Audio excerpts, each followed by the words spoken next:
pas. Jadi semuanya 25 ya. Betul, 25 semua hadir, alhamdulillah. Nah, ini saya bertanya nih pada kalian dari lubuk hati yang paling dalam. Apa itu? Apakah kalian hari ini bahagia? Jawablah, ya semangat. Apakah kalian hari ini bahagia? Bahagia. Bahagia kan?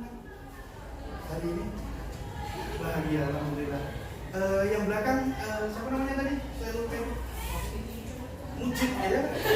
Mujib. Murni. Kamu bahagia hari ini? Alhamdulillah terlihat dari senyum yang manis itu ya. Nah, kenapa saya bertanya kepada kalian tentang apakah kalian bahagia? Ketika kalian telah biasa dari rumah, kalian wajib hukumnya, saya katakan wajib hukumnya, kalian harus memiliki rasa bahagia. Mengapa? Analoginya seperti ini. Ketika orang itu bahagia, maka seperti gelas yang terbuka di atasnya. Karena apa? Ketika kalian sekolah, ketika kalian berangkat ke madrasah, kalian akan mendapatkan sesuatu yang baru, betul atau tidak? Ilmu yang baru dari hari ke hari. Maka wajib hukumnya kalian memiliki rasa bahagia. Yang tadi saya sampaikan bahwa bahagia itu seperti gelas yang terbuka. Maka ketika gelas ini diberi air, dituangkan air, masuk atau tidak? Masuk. Bagus sekali. Tapi berbeda dengan yang satunya, ketika kalian marah atau ketika kalian sedang galau atau kalian sedang sedih, maka kalian itu dianalogikan seperti gelas yang tenggelam. Oh ya. Jadi kenapa? Bagian bawah gelas itu berada di atas. Kira-kira kalau bagian gelas yang bawah itu ada di atas, ketika dituangkan air, masuk nggak? Maka dari itu, ketika kalian berada di madrasah, wajib hukumnya kalian bahagia. Oke? Semua bahagia ya hari ini? Baik. Kemudian yang berikutnya perlu saya sampaikan bahwa kita hari ini jam ke-56, tentunya jam 1-2. Kalian pelajaran apa hari ini? Apa? Jam 1-2. Karena kan hari Sabtu, matematika. Kemudian jam ke-34 apa kira-kira tadi? IPA. Baik, ada matematika dan ada IPA. Maka kalian sudah mendapatkan beberapa ilmu. Betul? Terkadang anak itu menurut penelitian ya, bukan saya yang menurut penelitian, seorang anak itu bisa fokus pada suatu pembelajaran itu hanya 10 menit di awal. Itu menurut penelitian. Maka saya ingin mengajak kalian untuk fokus. Fokus apa Pak? Kembali ke kelas ini. Fokus pelajaran bahasa Indonesia. Siap? Karena apa? Saya takutnya fisiknya ada di sini, tapi pikirannya ada di Waduk Notopuro. Ada yang di Taman Kota, ada yang di Alun. Betul. Jadi saya ingin kalian fokus ke sini, semua melihat Pak Jagi, karena artisnya hari ini saya. Didampingi oleh asisten, ya, ada Bu Niken, ada Bu. Tapi kalian tidak perlu melihat ke sana, ya, cukup ke Pak Jagi, karena Pak Jagi yang paling ganteng di sini. Untuk gurunya, untuk muridnya ada Kori sama siapa? Mujib. Allah, Munib. Baik. Maaf ya Munib dah. Maaf. Saya memang seperti itu. Untuk menghafal nama seseorang itu sangat lupa. Maka dari itu saya sangat istilah kata sulit ya. Karena apa? Menghafal setiap banyak akan sulit. Tapi kalau kalian menghafal saya, insya Allah pasti bisa. Gitu ya. Nah, kita sekarang cek nih. Sudah saya tampilkan di sebuah layar. Di situ ada tulisannya apa itu? Mari kita fokuskan diri dulu. Ya, mari kita fokuskan diri dulu. Di situ ada perintahnya nih. Carilah kata yang dapat dipadukan atau digabungkan untuk beberapa kata di atasnya. Di situ muncul dua kata, yaitu kata mata dan kata basket. Kira-kira kata apa tuh yang bisa dipadukan atau digabungkan dengan kata mata dan kata basket? Siapa yang ingin jawab? Silakan. Kira-kira apa?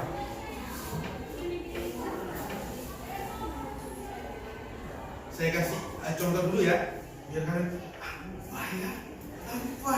Nah, memang konsentrasi itu membutuhkan waktu. Ya. Kita cek. Kira-kira apa yang pertama? Bola. Iya, ya itulah biasa semua memang seperti itu. Ketika saya tanya, tapi ketika sudah dikasih jawabannya, itu loh jawabanku. Jadi sebenarnya itu yang ada di pemikiran saya, Pak. Tapi saya malu menanyakan. Jangan, saya malu untuk mengutarakan. Sekarang utara udah jauh tuh, ya. Ganti membaratkan. Kenapa membaratkan terus? Naik nanti ke Jakarta bisa ke Mekah. Amin. Dia cinta amin, langsung rono. Ya, enggak. Semua harus di amin.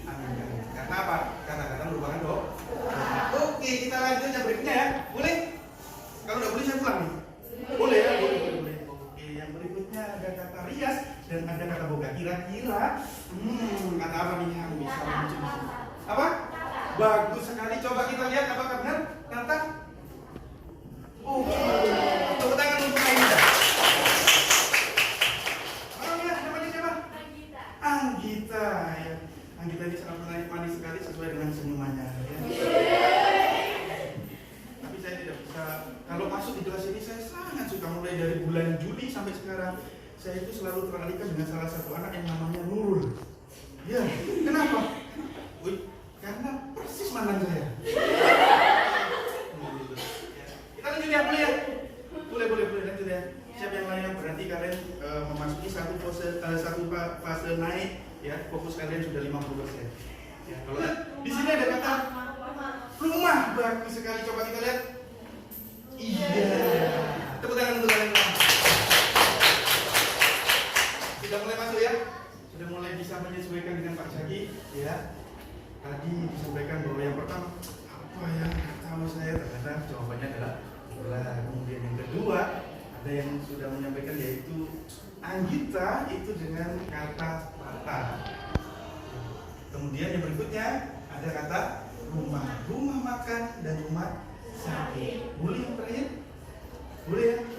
Biar terfokus kalian menjadi 100%. Kira-kira apa ini? Ada sapi, ada ibu, berarti ibunya sapi. Bukan.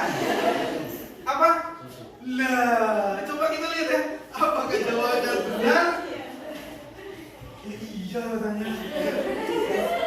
Baik.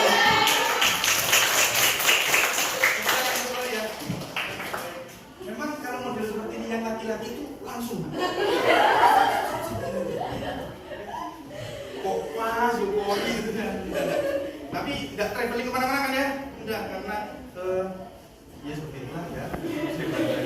Baik, kemudian karena kalian sudah masuk, saya anggap kalian sudah fokusnya 100%, maka kita sudah siap untuk memasuki pembelajaran hari ini. Pembelajaran hari ini itu melanjutkan pertemuan kita yang kemarin di hari apa kemarin kita ketemu? Hari Kamis ya. Hari Kamis kemarin sudah kita pelajari terkait dengan teks eksplanasi. Betul? Kemarin kita sudah meringkas atau menyimpulkan isi dari sebuah teks eksplanasi. Maka hari ini kita lanjut ke poin atau kompetensi dasar berikutnya. Apa itu? Terkait dengan menelaah struktur teks eksplanasi. Jadi diharapkan setelah pembelajaran ini kalian dapat menelaah struktur teks eksplanasi yang didengar maupun dibaca dengan baik dan benar. Siap? Untuk selanjutnya kita masuk ke menonton salah satu video yang sudah saya siapkan. Coba cek ada fenomena apa nih ya. Ini sudah saya siapkan, ada wajah yang tersenyum, semoga seperti keadaan hati kalian hari ini yang selalu bahagia. Coba kita cek bersama. Gerhana bulan total di Indonesia akan terjadi pada Selasa 8 November 2022. Sebelumnya, gerhana tersebut terjadi terakhir pada 16 Mei lalu. Fenomena alam ini merupakan peristiwa terhalanginya cahaya matahari oleh bumi, sehingga tidak semuanya sampai ke bumi. Gerhana bulan total terjadi saat matahari, bumi, dan bulan berada pada posisi sejajar yang membentuk satu garis lurus, sehingga bulan melewati bayangan bumi dan berada di wilayah tergelap bayangan bumi yang disebut umbra. Hal tersebut dijelaskan oleh pihak BMKG BMKG atau Badan Meteorologi, Klimatologi, dan Geofisika (BUZI). Ia juga mengatakan gerhana bulan total disebut juga dengan istilah blood moon karena warnanya yang kemerah-merahan. Baik, itu tadi video yang sudah saya tampilkan terkait dengan pembelajaran hari ini. Nah, saya ingin bertanya nih kepada kalian, siapa yang bisa menjawab pertanyaan saya yang pertama? Apa informasi yang ditampilkan dalam tayangan video tadi? Coba kelompok bagian utara, betul ya utara ya? Silakan salah satu memberikan jawabannya. Silakan. Adanya fenomena gerhana bulan, betul ya? Betul. Tepuk tangan untuk kelompok ini. Kemudian nih saya mau yang kedua. Nah, selanjutnya kita masuk ke pertanyaan yang kedua, berarti bangku sebelahnya. Siap ya? Pertanyaannya seperti ini. Mengapa gerhana bulan itu terjadi? Silakan siapa yang bisa menjawab? Ini. Yang belakang namanya siapa? Marsha, boleh Marsha. Silakan. Karena seluruh bayangan bulan bumi jatuh menutupi bulan sehingga matahari, bumi, dan bulan berada tepat di satu garis yang sama. Baik, betul jawabannya? Betul. Sederhananya seperti ini, karena ada cahaya matahari yang terhalang oleh bumi ketika menuju ke bulan. Betul ya? Baik. Baik, bagus sekali jawaban dari deret yang ketiga. Ya, terima kasih. Kemudian pertanyaan keempat nih. Pertanyaan keempat untuk deret yang paling mana? Utara berarti selatan. Pertanyaannya seperti ini. Apa dampak yang ditimbulkan dari fenomena gerhana bulan? Siapa yang bisa menjawab? Alhamdulillah ada laki-laki akhirnya. Silakan. Menyebabkan air laut meluap ke permukaan. Menyebabkan air laut meluap ke permukaan atau bisa disebut dengan pasang air laut. Betul jawabannya? Betul. Mantap saya. Silakan beri tepuk tangan untuk Lori. Kemudian kalian ternyata bagus sekali terkait dengan literasinya. Kalian memirsa suatu video, informasi kalian serap dengan sangat baik. Baik, terima kasih. Jawaban yang sungguh luar biasa sekali, itu menunjukkan bahwa literasi kelas 8A itu sangat bagus sekali. Tepuk tangan untuk kalian semua. Oke, kita lanjutkan. Saya sedikit mengulas saja terkait dengan saya hubungkan masalah fenomena gerhana bulan ini dengan keyakinan kita. Di sini muslim semua ya, pastinya muslim semua ya, muslimah, muslimah, dua orang yang di belakang. Baik, kenapa saya hubungkan ini biar kalian tahu nanti. Mungkin kalian sebagian besar sudah tahu bahwa tanggal 8 kemarin, 8 November 2022, hari apa itu? Hari Selasa, bagus sekali kan? Hari Selasa, untuk kelihatan tidak pernah lihat kalender dia betul ya. Saya sering lihat kalender ya. Kenapa? Cek kajian tanggal berapa. Itu kalau saya. Lanjut ya, tanggal 8 November 2022 itu ada hari Selasa, itu ada fenomena gerhana bulan. Makanya yang saya bahas hari ini tanggal 12 November yaitu hari Sabtu, itu saya bahas masalah fenomena gerhana bulan. Mengapa demikian? Karena ini dekat dengan kalian dan baru saja istilah kata kalian menikmati fenomena ini. Betul ya? Nah, untuk kita sebagai muslim maupun muslimah itu ada sesuatu yang disunahkan. Apa itu? Ketika gerhana bulan itu muncul atau gerhana matahari atau gerhana bulan, maka kita sebagai muslim atau muslimah disunahkan untuk sholat kusuf. Nah, sekarang saya mau tanya di sini, apakah kalian sudah melaksanakan itu? Alhamdulillah sudah ya. Alhamdulillah. Ya, siapa kira-kira yang sudah melaksanakan itu? Coba, boleh tahu saya? 1, 2, 3, 4, 5 ya. Alhamdulillah sebagian besar cukup. Karena apa? Itu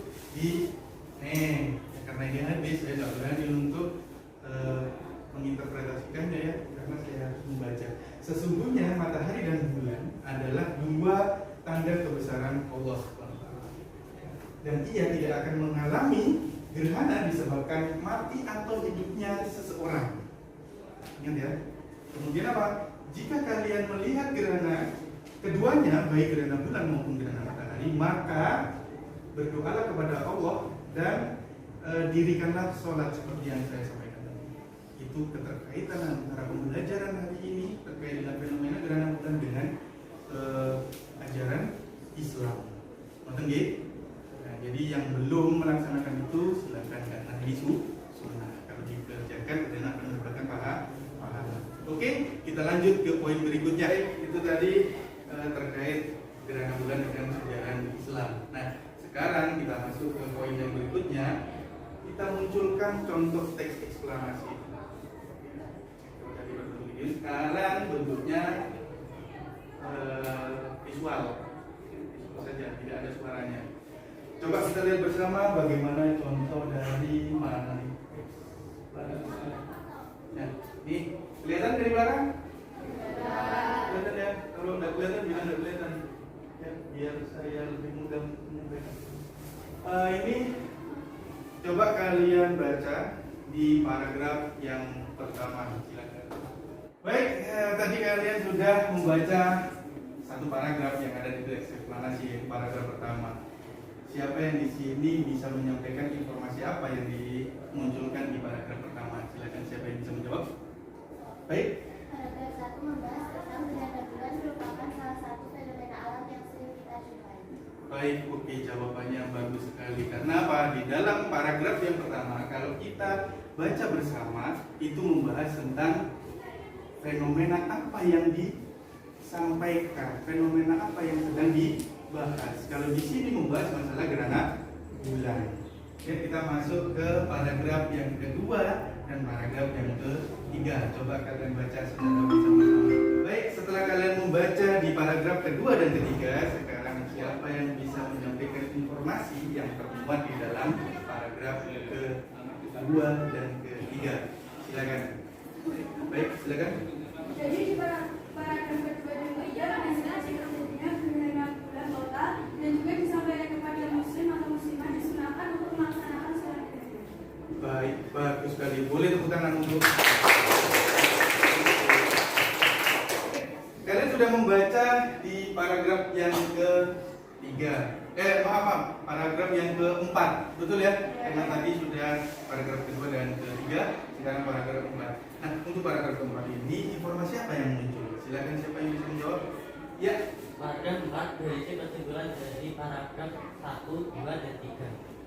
Paragraf keempat itu berisi kesimpulan atau intisari dari paragraf 1, paragraf 2, dan paragraf ketiga yang mana membahas masalah fenomena gerhana bulan dan mengapa, ya, bahkan bagaimana fenomena gerhana bulan itu bisa terjadi. Bagus sekali Munif atas jawabannya. Boleh tepuk tangan untuk Munif.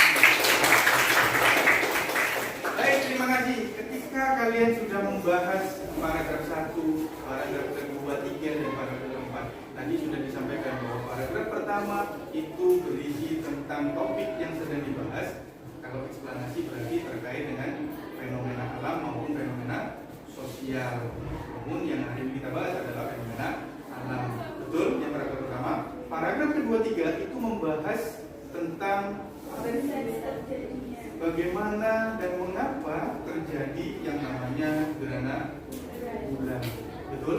Yang terakhir itu berisi tentang kesimpulan atau intisari. Bahkan bisa juga biasanya di dalam paragraf yang terakhir di dalam eksplanasi itu boleh disampaikan komentar atau penilaian.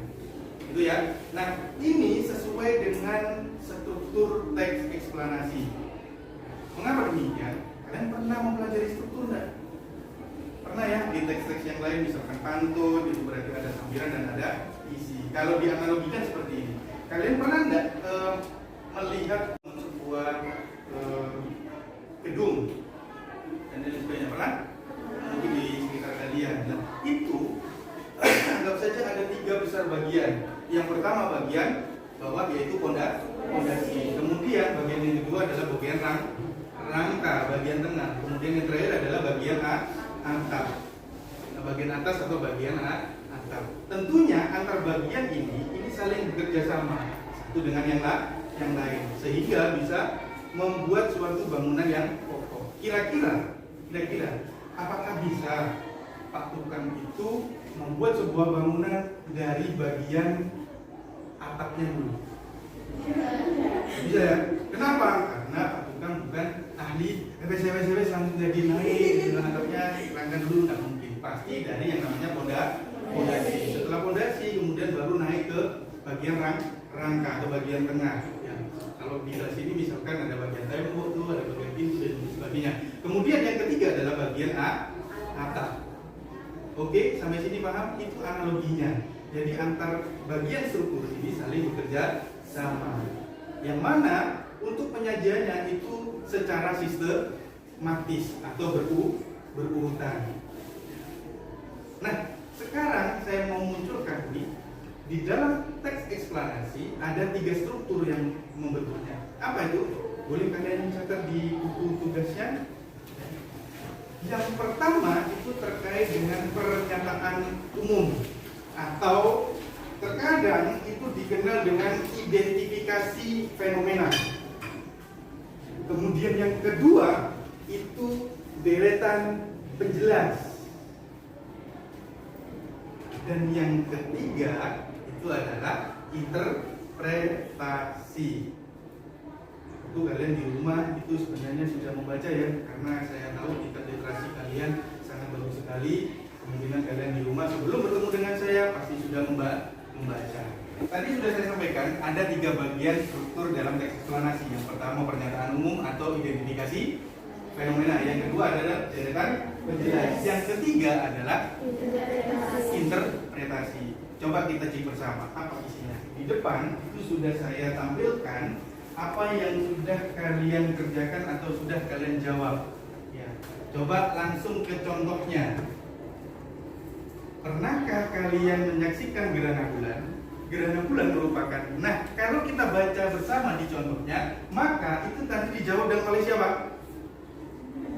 Oleh Hani, yang mana itu terletak di paragraf pertama. Baik, itu tadi bagian struktur teks eksplanasi. Ya, terkait pernyataan umum atau identifikasi fenomena. Sekarang kita masuk ke bagian yang kedua. Kalau kita cek bersama itu contohnya tadi sudah dijawab oleh siapa tadi?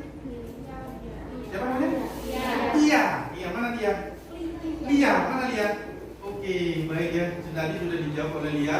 Coba dilihat di situ. Kalau dibaca bersama, maka di dalam suatu deskripsi penjelas itu berisi tentang hubungan atau penjelasan secara detail fenomena yang sedang dibahas, yaitu bagaimana dan mengapa gerhana bulan itu bisa terjadi.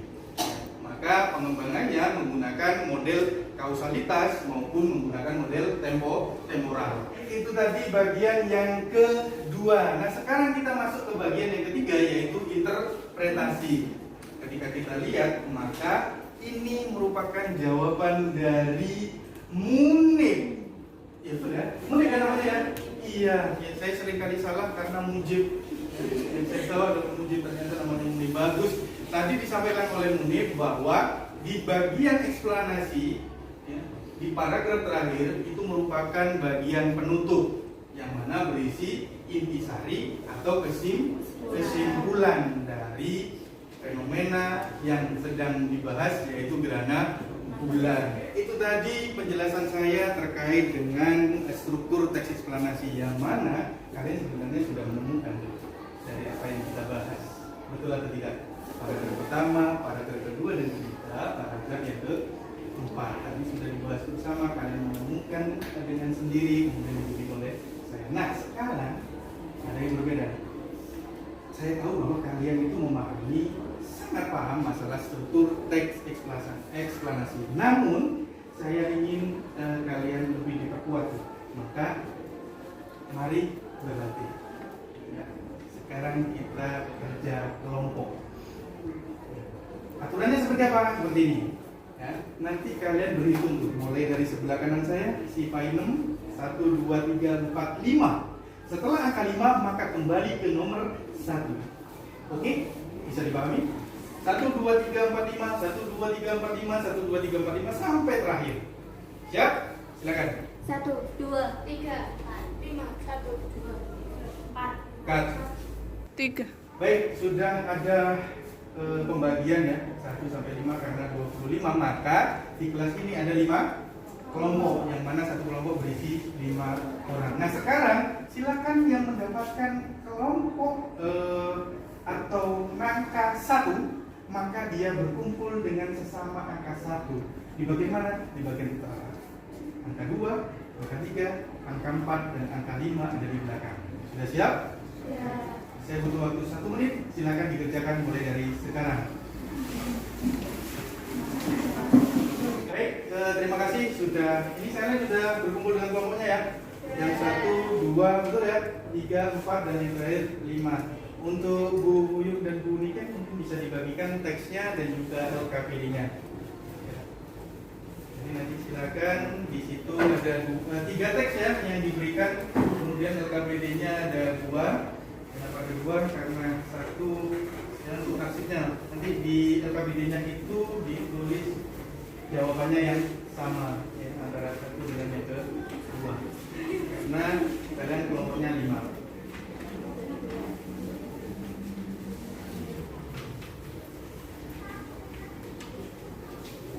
Ada yang belum mendapatkan? Kelompok 1 sudah lengkap?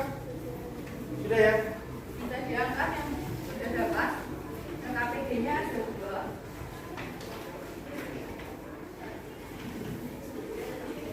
Baik, ada yang belum mendapatkan teks eksplanasi dan LKPD? Sudah semua ya? Kelompok 1 saya cek sudah mendapatkan? Sudah? Kelompok 2? Kelompok 3? 4? Nah, kelompok 5? Oke, silakan petunjuk kerjanya seperti ini. Silakan teks eksplanasi itu kalian baca ya. Kemudian kalian diskusikan dengan kelompok kalian. Di situ ada kurang lebih 5 poin ya yang harus kalian kerjakan. Jadi silakan dikerjakan mulai sekarang.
Oke. Kemudian silakan kalian kembali ke tempatnya masing-masing. Baik, terima kasih ya. Tadi kalian sudah bekerja kelompok dan alhamdulillah sudah ada di depan ya pekerjaan kalian terkait dengan struktur teks eksplanasi. Betul? Nah, sekarang saya ingin ulas kembali apa saja yang kita pelajari hari ini. Ya, hari ini kita sudah mempelajari apa tadi? Teks eksplanasi, terutama atau khususnya bagian dari struktur teks eksplanasi, yang mana struktur teks eksplanasi merupakan bagian yang ada di dalam teks, yang mana antara bagian satu dengan bagian yang lain itu saling berkoordinasi dan bekerja sama untuk membentuk suatu teks yang sempurna. Tadi di dalam teks eksplanasi itu ada bagian 1, 2, 3 ya. Yang pertama adalah pernyataan umum, bagus sekali. Yang kedua, ya. Baik, terima kasih untuk kelas 8A, sangat fenomenal sekali kalian ya, luar biasa, mulai dari literasinya, kemudian antusiasmenya, kalian bahagia bertemu dengan saya, kemudian kalian sangat aktif ya dari individu maupun kerja kelompok. Nah, swadaya saya ya manusia biasa, tentu banyak kata-kata atau tindakan saya baik yang disengaja, tidak disengaja maupun selalu disengaja, yang mana itu bisa menggores luka di hati kalian. Maka saya mohon maaf. Saya bukan ingin meninggalkan kelas ini hari ini, tapi waktu yang menunjukkan saya harus menyelesaikan dan mengakhiri kelas ini karena saya harus show di tempat yang lain, yaitu kelas 9A. Terima kasih. Ada yang ditanyakan? Tidak. Pertemuan berikutnya jangan lupa kita masih di kompetensi dasar 3.10, maka akan mempelajari masalah unsur kebahasaan dalam teks eksklamasi. Silakan dibaca terlebih dahulu, apalagi kita punya perpustakaan yang luar biasa ya, kalian bisa ke sana untuk membaca terkait dengan materi. Itu saja. Ada satu pantun nih ya, pisau biasa pagi-pagi kenapa nih? Oh iya ya. Bawa ke kebun untuk membabat. Berakhir sudah pembelajaran ini, semoga bisa bermanfaat. Itu tadi pembelajaran kita hari ini. Sudah pantun sudah saya berikan, maka izinkan kami terutama tim guru bahasa Indonesia MTSN Mandiri untuk undur diri. Terima kasih atas segala waktu, pikiran dan tenaga kalian, keceriaan kalian terutama. Saya akhiri atau kami akhiri. Wassalamualaikum warahmatullahi wabarakatuh.